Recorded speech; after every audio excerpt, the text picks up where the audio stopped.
오늘의 말씀은 창세기 22장 1절에서 14절까지입니다. 그 일 후에 하나님이 아브라함을 시험하시려고 그를 부르시되 아브라함아 하시니 그가 이르되 내가 여기 있나이다. 여호와께서 이르시되 내 아들 내 사랑하는 독자 이삭을 데리고 모리아 땅으로 가서 내가 내게 일러준 한 산 거기서 그를 번제로 드리라. 아브라함이 아침에 일찍이 일어나 나귀의 안장을 지우고 두 종과 그의 아들 이삭을 데리고 번제에 쓸 나무를 쪼개어 가지고 떠나 하나님이 자기에게 일러주신 곳으로 가더니 제3일에 아브라함이 눈을 들어 그곳을 멀리 바라본지라.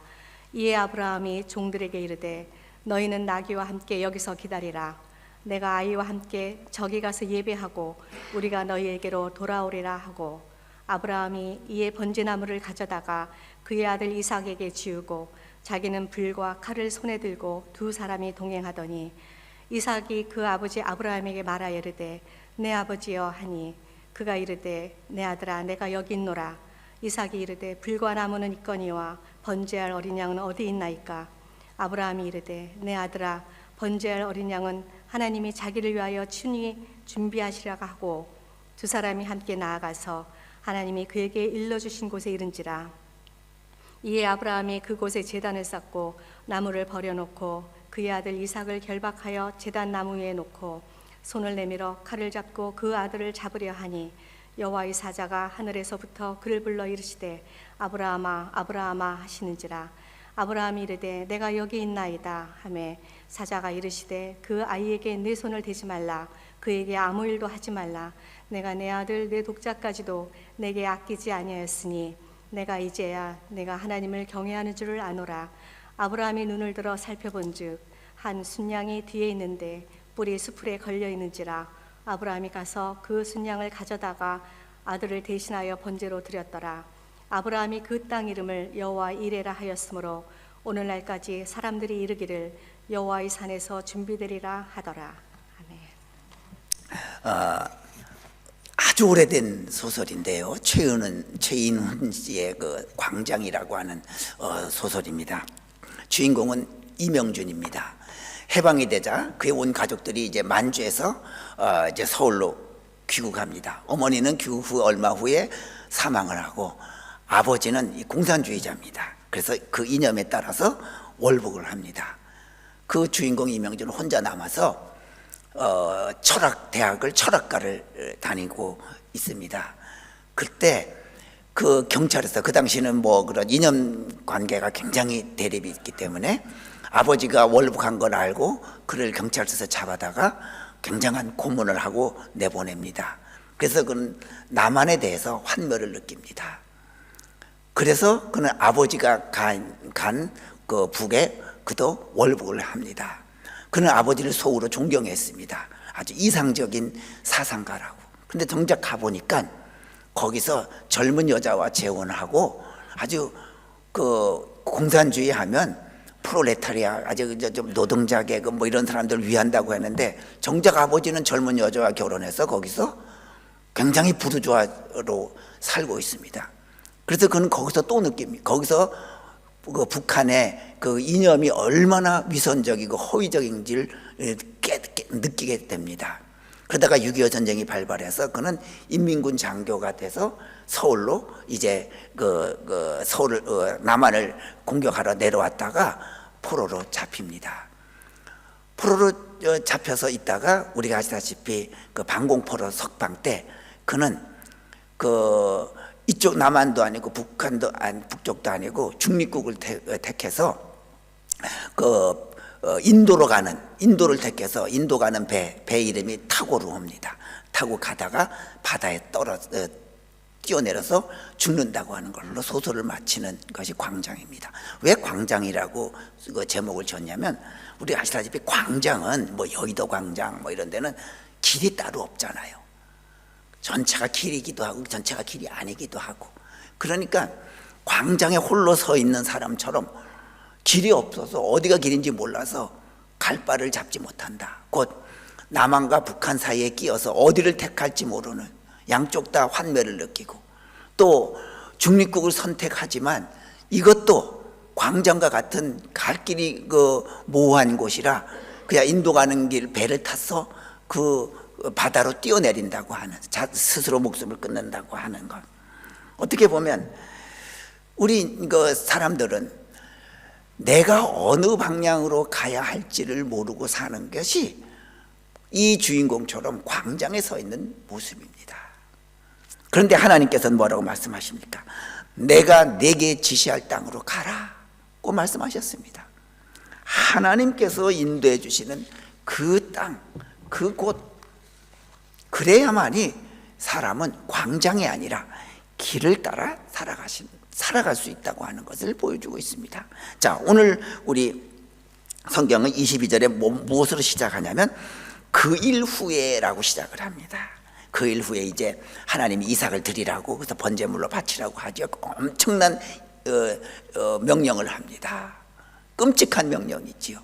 그런데 그 일 후에는 짧게 말하면 그 위에 그 브엘세바에서 하나님께 이제 나무를 심고, 그 나무를 심고 하나님의 이름을 불렀다고 하는 뜻을 나타내기도 하지만, 넓게 보면 12장 하나님이 부르신 때부터 지금까지 이삭을 바치라고 하는 가기 전까지 그 전 아브라함의 생애를 통틀어서 말을 하고 있습니다. 넓게 보면. 그리고 나서 하나님께서 말하면 그런 일들이 다 한 후에, 그런 과정을 다 겪은 후에 하나님께서 엄청난 끔찍한 명령을 내리는 거예요. 이게 과연 이 명령에 순종할 수 있을까라고 할 만큼 아들을 바치라고 하는 명령을 하나님께서 내리고 있습니다. 자, 만약에 하나님께서 그 일이 후회가 아니라 그 일 전에, 예전 처음부터 아브라함의 신앙이 아주 약하고 적을 때 이런 아들을 바치라고 했다 그러면 어림도 없을 거예요. 아브라함이 무슨 소리냐, 이건 내가 꿈을 꾼 거지 이거는 하나님의 말이 아니다 라고 거절했을 거예요. 그런데 그 일 후에 하나님의 이름을 부르고 또 12장부터 쭉 하나님과 함께 동행을 오면서 그 믿음을 키워온 그 일 후에 그 말을 듣고 나니까 아브라함은 순종할 만한 여력이 생긴 거예요. 그렇습니다. 여러분들, 우리 신앙도 이와 같은 겁니다. 우리가 등산하면서 자꾸 뒤를 돌아보면서 내가 지금 어디까지 왔구나 확인하듯이 신앙도 마찬가지입니다. 신앙도 그 순종할 수 있는 수준까지 이르러야 합니다. 신앙도 잘하는 겁니다. 순간적으로 이루어지는 것은 결코 아닙니다. 그래서요, 여러분들, 우리는 내가 신앙의 첫 단계는 내가 지금 어느 수준인지, 내 모습이 어느 정도인지 파악하는 것이 가장 중요합니다. 나의 신앙의 수준, 나의 인격의 수준, 이게 어디까지 와 있는지, 이걸 우리가 늘 파악해야 됩니다. 그래서 우리가 보면요, 살다 보면 세상에서 피해야 될 두 종류의 사람이 있습니다. 첫 번째가 어떤 종류의 사람이냐면 늘 자기 자신에 대해서 자신 없어 하는 사람.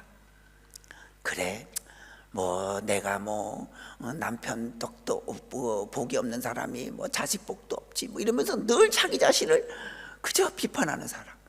또 나는 내가 이렇지 자식 복도 없는 사람이 내가 또 부인 복은 있겠나 이런 식으로 하는, 늘 자기 자신에 대해서 자책하고 열등에 빠져 있는 사람.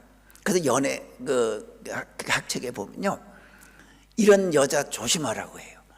나는 연애할 때 나는 오빠만 없으면 나는 못 살아. 난 오빠만 없으면 힘들어. 그러면 그 남자는 얘가 나만 의지하는구나. 연애할 때는 좋은 것 같지만 정작 결혼하고 나면 그 남편을 꼼짝달싹 못하게 하는 거예요. 어디 가면 어디 가느냐, 어디가 있느냐, 해서 남편이 활동을 못하게 해요. 이런 여자는 피하라고 합니다. 자기 자신에 대해서 늘 열등한 사람. 물론 누구나 다, 저도 마찬가지예요. 열등감 다 있어요. 그래서 때로는 자기를 자책할 수도 있어야 돼요. 그러나 또 한편으로는 자기 자신에 대해서 긍지도 가져야 됩니다. 자책도 하지만 자기 자신에 대해서 긍지도 가져야 하고 위로도 할 줄 알아야 되는데 자책만 하는 사람은 피하라. 두 번째가 누구냐면 자만심에 빠진 사람입니다. 이 사람은 어떻게 보면 이 자만심은요, 일종의 정신적인 비만입니다. 그래서 이런 건강하지 못한 자아이기 때문에 어떻게 해서든지 다른 방법을 통해서 자기 낮은 자존감을 보상하려고 해요. 그래서 그는 어깨에 괜히 힘이 들어가 있다든지 거드름을 피운다든지 굉장히 또 아는 척을 한다든지 이래요. 이게 바로 뭐냐면 건강한 자아가 형성되지 못하고 자만심에 빠진 사람의 특징입니다. 그런데 건강한 자긍심을 가져보세요. 괜히 어깨에 힘줄 필요도 없고 또 자만에 빠질 필요도 없어요. 그냥 자기 자신이 늘 감사하고 기쁘고 고마운 거예요. 바로 이 두 사람, 자만심에 빠진 사람, 늘 자책감에 빠진 사람 피하라고 합니다. 우리는 늘 내가 어느 종류의 사람인지 돌아봐야 합니다.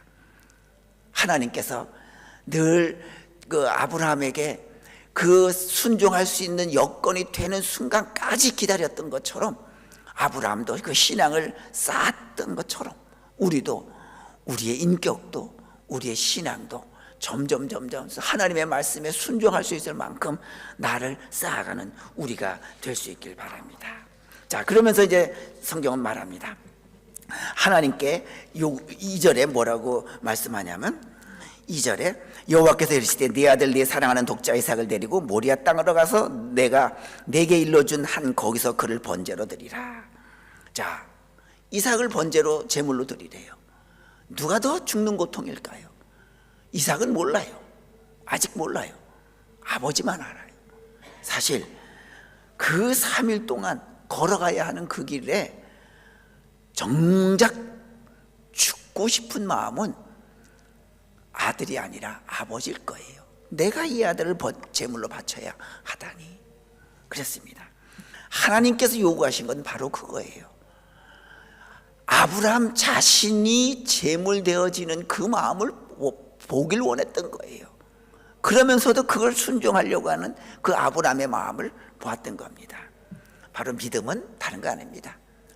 다른 사람이 아니라 바로 하나님께서 나 자신을 원한다고 하는 것. 다른 사람을 원하는 게 아니라, 다른 사람을 기다리는 것이 아니라 나를 기다리고 나를 원하신다고 하는 그 믿음을 갖는 것이 하나님께서 요구하시는 믿음이라고 하는 것 잊지 마시면서, 그래, 하나님이 다른 사람을 원하는 게 아니라 나를 원하는구나, 내가 죽어지는 마음, 내가 애끓는 마음, 이걸 원하는구나, 이런 우리의 믿음 있길 바랍니다. 그러면서 그 말을 듣고 어떻게 했습니까? 3절 말씀에 보니까 아브라함이 아침에 일찍 일어나 나귀의 안장을 지우고 두 종과 그의 아들 이삭을 데리고 번제에 쓸 나무를 쪼개가지고 떠나 하나님이 자기에게 일러주신 곳으로 가더니 뭐라 그랬습니까? 일찍 일어나서 그랬습니다. 일찍 일어나서. 그런데 자기 아들을 번제물로 드려야 하는 그 마당에 꼭 아브라함이 일찍 일어날 필요는 없지요. 어쨌든 간에 시간을 조금씩 미루어야겠죠.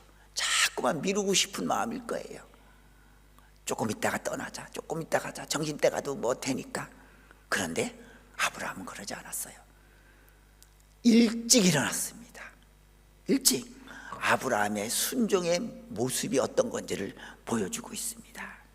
바로 아브라함은 하나님의 말씀에 순종하기 위하여서 자기의 삶을 틀을 바꿨어요. 그래, 하나님께 바칠 거라고 하면, 순종할 거라고 하면 내가 죽을 만큼 괴로운데 그래도 하나님의 뜻에 맞추자. 우리가 만약에 하나님이 좋은 일 하라고 하면 일찍 일어나서 가지 않겠어요? 마치 좋은 일이 있는 것처럼 하나님께 일찍이 순종했어요. 일찍 일어나서 자기 아들을 데리고 떠날 채비를 하고 있는 겁니다. 이게 자기의 삶을 하나님의 삶에, 하나님의 말씀에 순종해 바꾸는 거예요. 재구성하는 거예요. 우리가 오해하는 경우가 있습니다.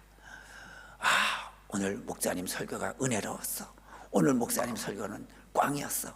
뭘로 판단해? 평소 자기가 생각하고 있던 것, 평소 자기가 경험했던 것에 설교 말씀이 맞으면 그건 설교가 은혜로웠다고 생각해요. 그런데 평소 자기가 생각했던 것과는 정반대 얘기를 해요. 그러면 오늘 목사님 설교는 꽝이에요. 설교 못하는 설교예요. 자기가 항상 중심이 되어 있어요. 여러분들, 이제는 하나님 말씀은 자기 생각에 하나님의 말씀을 틀을 맞추는 것이지, 그 말씀을 맞추는 것이 아니라, 자기 틀에 맞추는 것이 아니라 아브라함처럼 비록 자기 뜻에 안 맞아요. 안 맞는데도 아침 일찍 일어나서 순종하러 갔어요. 뭐예요? 자기의 뜻에 하나님의 말씀을 맞춘 것이 아니라 하나님의 뜻에 자기를 맞춘 거예요. 재구성한 거예요. 바로 아브라함의 위대한 모습이 바로 거기에 있다고 하는 것. 이제 우리도 하나님의 말씀을 중심으로 나를 새롭게 맞추어가는 그런 우리가 될 수 있기를 바랍니다.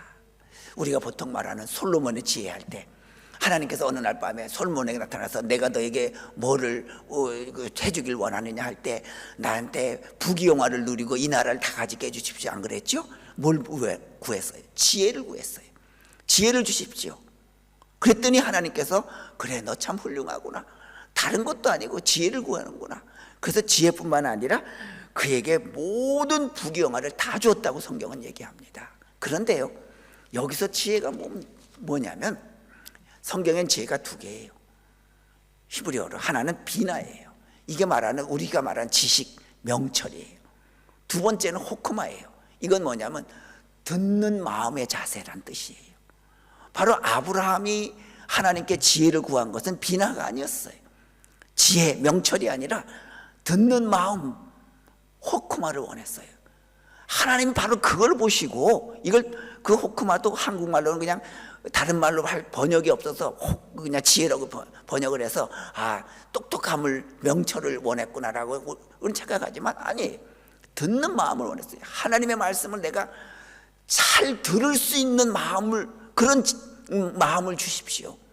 그런 마음을 갖게 해주십시오. 그걸 원했더니 하나님께서 그걸 보시고 그래, 너야말로 올바른 왕이 되겠구나 해서 그 솔로몬에게 온 부귀영화를 다 내주신 겁니다. 여러분, 이제 우리는 하나님께 뭘 구하겠습니까?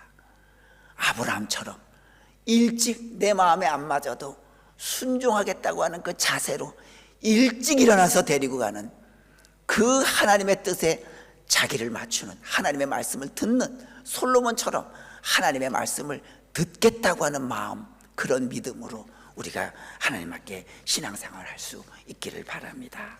자, 그러면서 이제 뭘 갖고 떠납니까? 6절 말씀에 봅니다. 아브라함이 이에 번제 나무를 가져다가 그의 아들 이삭에게 지우고 자기는 불과 칼을 손에 들고 두 사람이 동행하더니, 자, 아브라함 손에는 불과 칼을 들고 갔어요.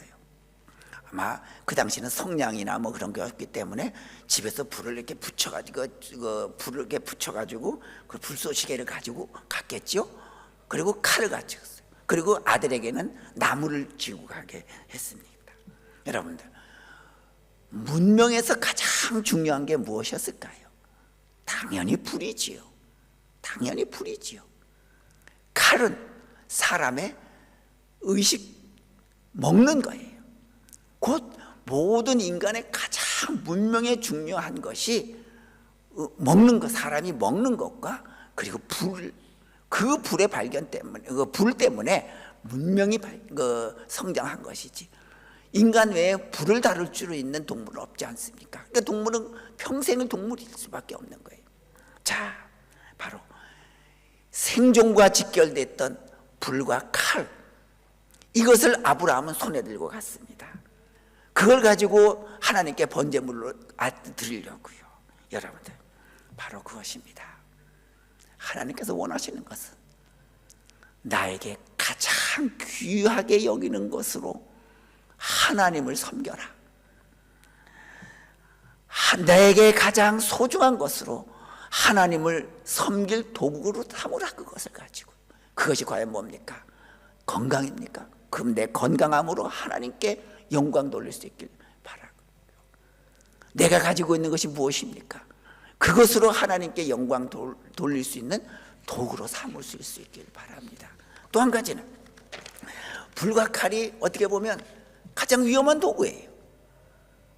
불로, 칼로 많은 피해를 당합니다. 그런데 그 불과 칼은 또한 하나님께 제물로 드릴 때 꼭 필요한 가장 필수적인 물품이에요. 하나님께 바쳐질 물품이에요. 가장 위험한 물품이 가장 하나님께 필요한 물품이 되고 있습니다. 여러분들 그렇습니다. 가지고 있는 것을, 내가 가지고 있는 것을 나를 위해 쓰면 그건 가장 위험한 것이 되지만, 내가 가지고 있는 것을 하나님의 영광을 위해 쓸 때 가장 거룩한 것이 됩니다. 똑같은 건데도 나만을 위해 쓴다고 하면 위험한 것이 되고, 하나님의 영광을 위해서 쓴다고 하면 그것이야말로 가장 거룩한 것이 된다고 하는 것 잊지 마시면서, 내가 가지고 있는 소중한 것으로 하나님의 영광을 위해서 사용할 수 있는 그런 우리의 모습 될 수 있길 바랍니다. 자, 그러면서 뭐라고 말합니까? 가지고 가니까는 이제 하나님께서 말합니다. 11절에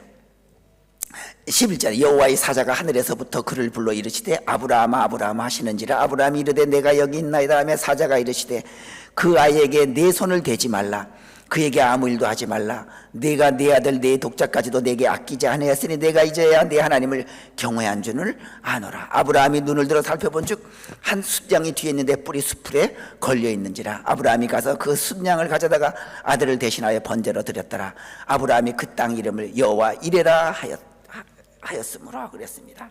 자, 하나님께서 그 순종하는 그에게 알았다.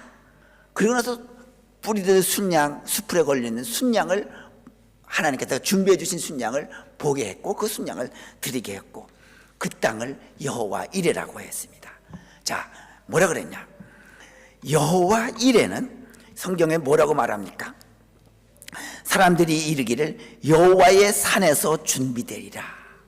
우리는 보통 여호와 이레 하면 여호와께서 준비해 주신다, 그렇게 알고 있는데 그건 우리의 해석이고요. 정직한 해석은 여호와의 산에서 준비되리라. 어디 산? 다른 산이 아니에요. 이스라엘에게 많은 산이 있었어요. 그런데 오직 어떤 산? 하나님께 바치려고 준비해 갖고 올라간 그 산에서만 하나님께서 준비해 주신다고 하는 거예요. 여러분들, 우리 잊어서는 아니 됩니다. 여호와께서 여호와를 위해서 준비한 그 산에서만 하나님께서 준비해 주시는 거예요. 예비해 주시는 거예요. 순종한 자에게 뭘 보여줬어요? 뿔이 걸린 순양을 보게 했잖아요. 그 전까지는 거기에 없었을까요? 있었어요. 그런데 마지막까지 순종하는가를 하나님은 기다렸던 거예요. 그랬더니 아브라함은 진짜 순종하는 거예요. 그러자 하나님께서 손을 멈추고 아브라함 눈에 뿔이 숲풀에 걸린 순양을 보이게 했던 거예요. 그렇습니다. 우리가 순종할 때 비로소 하나님께서 준비해 주신 순양이 보이는 거예요. 우리에게 왜 하나님의 준비하심이 안 보일까요? 우리가 그 산에 올라가지 않았기 때문에, 준비한 그 산에 가지 않기 때문에 그 산에서 준비한 그 하나님의 준비한 선물을 볼 수 없었던 거예요. 하나님은 내가 준비한 그 산에서 보여주리라 했던 겁니다. 이제부터 여러분들, 내가 하나님의 뜻에 내가 가진 소중한 것으로 섬기고 순종하겠다고 하는 내 삶을 재구성하고 바꾸어서 순종하는 그 순간, 우리에게는 뜻하지 않은 준비해 주신 하나님의 양이 우리에게 나타나서 우리에게 놀라운 축복이 되는 삶을 살아가는 우리 모두 되시기를 주님의 이름으로 축원합니다. 기도합니다. 거룩하신 여호와 아버지 하나님, 저희들 하나님 앞에 한평생 걸어가고 살아오고 있으면서 우리의 삶을 과연 하나님의 뜻에 맞게 재구성하며 살아가고 있는지 늘 자문하며 돌아볼 수 있도록 주님 인도하여 주시옵소서.